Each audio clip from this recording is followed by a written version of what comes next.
Hello guys, আসসালামু আলাইকুম। আশা করি সকলে ভালো আছেন। তো এই যে আবারও আজকে নিয়ে আসলাম অনেকদিন পর কবুতরের ভিডিও। তো এই রিসার্চ জোড়াটার দুইটা ডিমই নষ্ট হয়ে গেছে, জানি না কেন নষ্ট হইলো। তো আপনারা জানলে একটু কমেন্টে বললেন। তারপরে হচ্ছে গিয়ে গ্রিবাসটা অনেক কাটিং ফুটছে, আরেকটা ফুটে নাই। এবারই ফার্স্ট টাইম এই যে কবুতরটার একটা ফুটছে আরেকটা ফুটে নাই। তো আপনার জন্য দোয়া করবেন যেন আগামীতে ওর দুইটা বাচ্চাই পাই আমরা।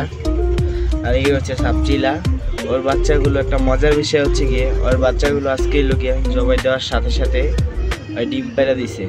সব মাশাআল্লাহ বলে দেবেন। আর এই যে বাচ্চাগুলা যেটা আগের ভিডিওতে দেখছেন, আর সবার উপরে আছে এই যে রেসারটা। আর এটা আমি এই যে নতুন জোড়া মিলাইছি, এই যে ওর বাচ্চা থেকে জোড়া মিলেছি। তো দেখেন কেমন হয়েছে, অনেক সুন্দর জোড়াটা। সবাই মাশাআল্লাহ বলে যাবেন। আসসালামু আলাইকুম।